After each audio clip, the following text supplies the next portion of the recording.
नमस्कार, जय श्री कृष्णा। विजय लक्ष्मी कथा सागर चैनल में आप प्रियजन का मैं स्वागत करती हूँ। आपको मैं श्री रामकृष्ण परमहंस के जीवन से संबंधित कथाओं का वर्णन, उनके उपलब्धियों का वर्णन का वीडियो बना रही हूँ। 2 वीडियो बना चुकी हूँ, ये तीसरा वीडियो है जिसमें उन्होंने जो साधनाएं की हैं उनकी चर्चा होगी। उन्होंने शुरुआत में अनेक साधनाएं की और वे साधनाएं बिना गुरु के संरक्षण में की, अपने मन के गुरु के निर्देशानुसार उन्होंने की। बाद में माँ भगवती के निर्देशानुसार अनेक गुरु आए, उन्हें दीक्षित किए और विभिन्न पंथ में उनको उपलब्धि यानी सिद्धि प्रदान कराया। उसी में कुछ का वर्णन मैं करती हूँ। जब उनका विवाह हो गया, विवाह के बाद दक्षिणेश्वर आए तो भी वे भगवान की ही साधना करते रहे, अनेक कठोर साधनाओं में लगे। उसी में एक साधना थी उनकी सम लोष्टा सम कांचन, यानी मिट्टी और सोना समान है। इस ज्ञान में प्रतिष्ठित होने के लिए उन्होंने रुपया और मिट्टी हाथ में लेकर समत्व बुद्धि से रुपया मिट्टी, मिट्टी रुपया कहते हुए उन्हें गंगा जी में छोड़ दिया। इसके फलस्वरूप धन के प्रति उनकी आसक्ति सदा के लिए चली गई।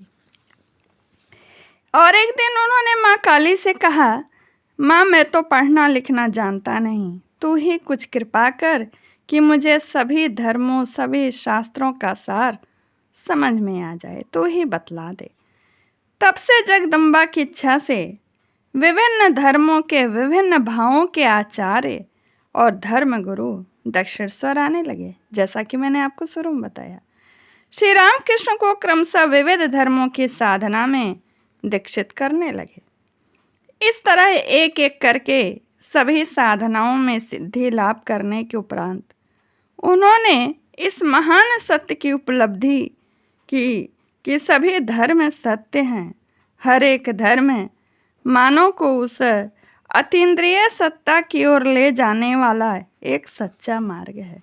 सारे धर्म ईश्वर की प्राप्ति ही है। जितने मत उतने पथ, सभी धर्म मत उस एक ही ईश्वर के निकट ले जाते हैं। श्री रामकृष्ण ने जो साधनाएं की वह स्वयं सिद्धि लाभ करने के लिए नहीं की थी। उन्होंने लोक शिक्षा और जगत कल्याणार्थ ही साधनाएं की थी।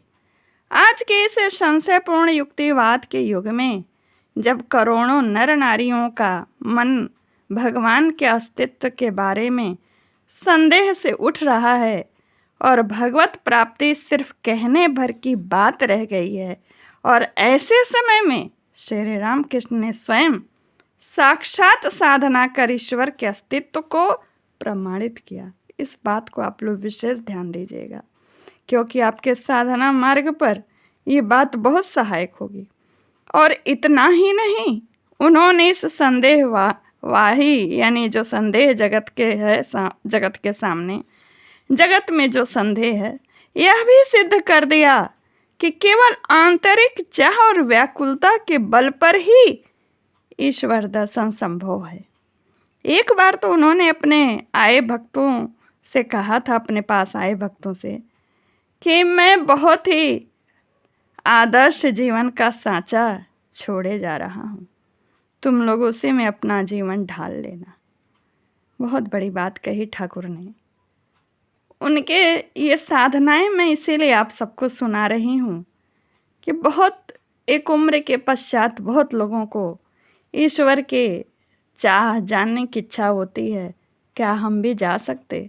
तो इनके साधनाओं और ये वीडियो से आपको बहुत मदद मिलेगी कि हर कोई योग्य पात्र है ईश्वर को पाने की, बशर्ते उसके मन में उत्कंठ इच्छा हो, उन्हें व्याकुलता हो प्राप्त करने की। अब तक श्री रामकृष्ण ने किसी गुरु की सहायता नहीं ली थी, एकमात्र अपने मन रूपी गुरु के निर्देशानुसार ही चलकर सब उपलब्धियों को प्राप्त किए थे। शास्त्र द्वारा प्रतिपादित साधना मार्ग की सत्यता सिद्ध करना अभी भी उस शेष था।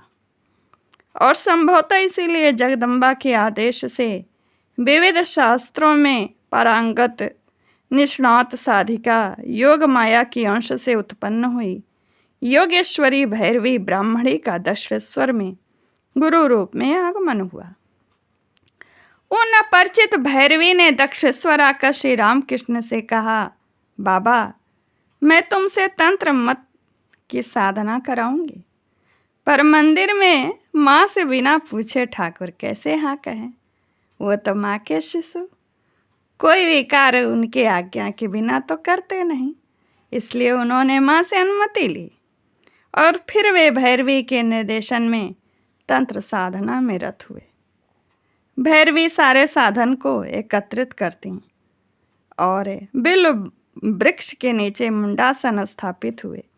इस साधना में श्री रामकृष्ण इतने तल्लीन हो गए कि मास पर मास बीत गए, किंतु उन्हें दिन और रात का भी ध्यान नहीं रहा।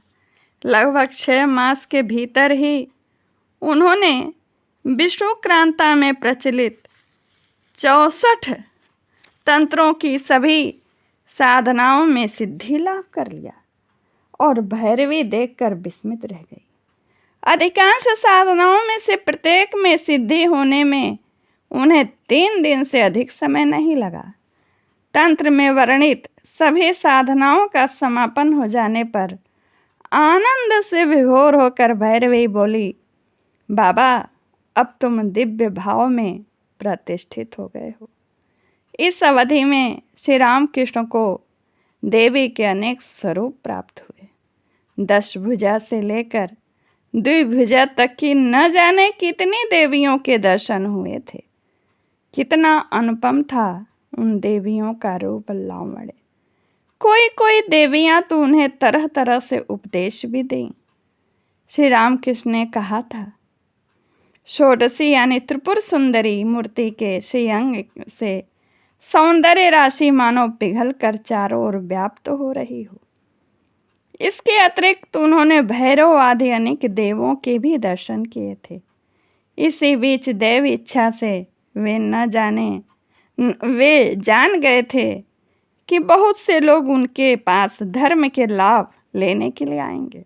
सच मानिए, उसी समय की बात नहीं, आज भी इनकी पुस्तकें और मठ में उपस्थित महात्मा सन्यासी जन के उपदेश आज भी हमें धर्म के प्रति, धर्म के मार्ग पर अभिलाषा को पूर्ण करते हैं।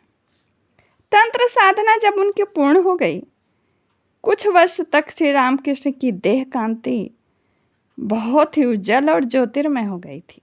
बहुत सुंदर दिखते थे। जो भी उनकी ओर देखता, आंखें फाड़ कर अपलक उन दिव्य रूप को देखता रह जाता। उस समय उन्होंने फिर उनको वो भी नहीं अच्छा लगा ठाकुर जी को। देखिए, मतलब एक ऐसे व्यक्ति जिन्हें सिर्फ ईश्वर का प्रेम चाहिए, शरीर से संबंधित कोई चीज़ तो उनको चाहिए ही नहीं था। अब इतनी उनकी सुंदर देह कांति थी, फिर भी उन्होंने जगदम्बा से कहा। उस समय में जगदम्बा से कातर स्वर में प्रार्थना करते हुए कहा, माँ, यह बाह्य रूप लेकर मैं क्या करूँगा? इससे क्या होगा? यह सौंदर्य, जो सुंदरता मेरे पास आई है तंत्र साधना से, वह तुम ले लो।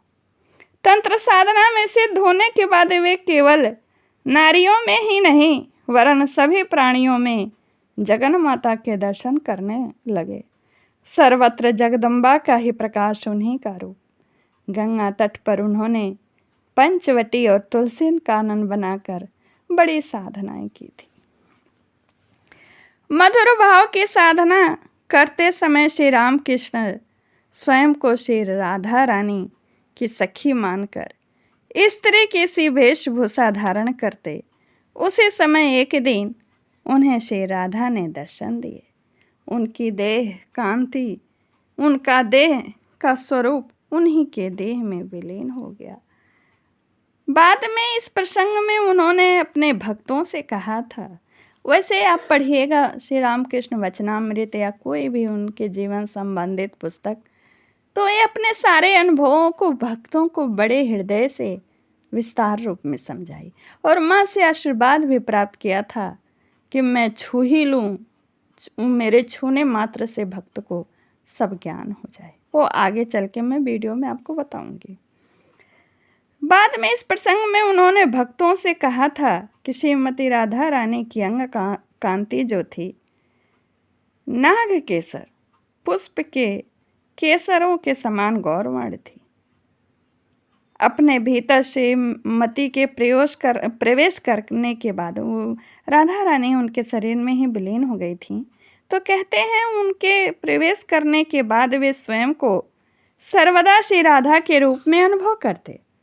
मधुर भाव की पराकाष्ठा से उत्पन्न महाभाव के लक्षण भी उनके भीतर ही प्रकट हो गए। श्रीमती का यानी श्री राधा जी को श्रीमती का ये संबोधन करते हैं अपने प्रवचनों में। श्रीमती का अवर्णनीय रूप उनके अंग में निखर आया था। उनका शरीर भी नारी शरीर के समान हो गया था और जो फोटो में भी दिखता है, रूप में, गुणों में, भाव में, महाभाव में, कृष्ण प्रेम में, सभी बातों में वे श्री राधा की पूर्ण प्रतिमूर्ति हो गए थे। इसके थोड़े ही दिन बाद उन्हें श्री कृष्ण के दर्शन हुए और उनका भी दिव्य स्वरूप उन्हीं के देह में यानी श्री रामकृष्ण के देह में समा गया। 6 महीनों तक वे श्री कृष्ण के भाव में विभोर रहे। सब कुछ उन्हें कृष्णमय दिखता। कभी कभी तो वे अनुभव करते कि वे स्वयं ही कृष्ण हैं। पहले वे राधा स्वरूप को महसूस किए, फिर श्री कृष्ण के स्वरूप यानी पहले स्त्री भाव फिर पुरुष भाव। ये विविध साधनाओं में ये दूसरा वीडियो अभी यहीं पूर्ण होता है। अब आगे के वीडियो में भी विस्तृत रूप में अब सुना रही हूँ उनकी साधनाओं को मैं। आप सबको प्रणाम। कैसा वीडियो लगा आप ज़रूर कमेंट्स में लिखें, मुझे मार्गदर्शन करें। नहीं पसंद आए तो लिख दीजिए नहीं पसंद आया, और चैनल को सब्सक्राइब करें और वीडियो को लाइक करें। यह बहुत ही आकर्षक और बहुत ही अतुलनीय धन आपके सामने प्रस्तुत कर रही हूँ, बिना किसी लाग लपेट के यानी बिना किसी आपके आकर्षण कराए ही। किसी भी प्रकार के आपको किसी जाल में फंसा कर मैं वीडियो देखने के लिए नहीं कहती हूँ। जो जैसा सीधा भाव रखती हूँ वीडियो में, जिसे पसंद आए ठीक, नहीं पसंद आए कोई बात नहीं। नमस्कार, जय श्री कृष्ण।